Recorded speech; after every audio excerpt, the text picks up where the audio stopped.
காஞ்சிபுரம் மாவட்டம் ஸ்ரீபெரும்புதூர் அருகே விபத்தினால் காலில் சதை கிழிந்து தொங்கிய நிலையில் போதை ஆசாமி செல்போனில் மூழ்கிய சம்பவம் அதிர்ச்சியை ஏற்படுத்தியுள்ளது. கச்சிப்பட்டு பகுதியைச் சேர்ந்த தேவதாஸ் என்பவர் சென்ற பைக் மீது கண்டெய்னர் லாரி மோதியது. இதனால் தேவதாஸின் காலில் சதை கிழிந்து தொங்கியது. அப்போது மதுபோதையில் இருந்த அவர் தனது காலை கவனிக்காமல் செல்போன் வீடியோவில் மூழ்கியிருந்தார். புதிய சுங்க கட்டண உயர்வை ரத்து செய்ய கோரி தமிழக ஆம்னி பேருந்து உரிமையாளர்கள் சங்கம் அறிக்கை வெளியிட்டுள்ளது.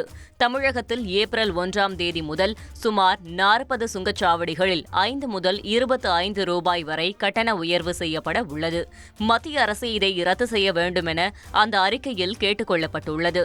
மேலும் தங்களது எதிர்ப்பிற்கு ஆதரவு தெரிவிக்கும்படி அனைத்து அரசியல் கட்சியினர் மற்றும் பொதுமக்களிடமும் ஆம்னி பேருந்துகள் சங்கத்தினர் கோரிக்கை வைத்துள்ளனர்.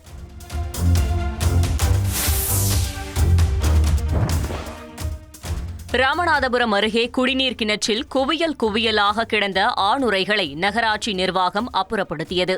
ராமநாதபுரம் மாவட்டம் ஆட்சியர் அலுவலகம் செல்லும் வழியில் அம்மா பூங்கா அமைந்துள்ளது. இதன் அருகில் அமைந்துள்ள கிணற்றில் ஆயிரக்கணக்கான ஆணுரைகள் வீசப்பட்டிருந்தன.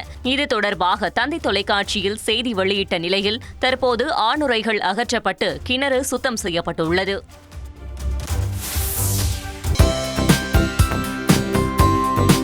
தந்தி டிவியை உங்கள் கேபிள் டிவி ஆபரேட்டரிடம் இலவசமாக கேட்டு பெறுங்கள்.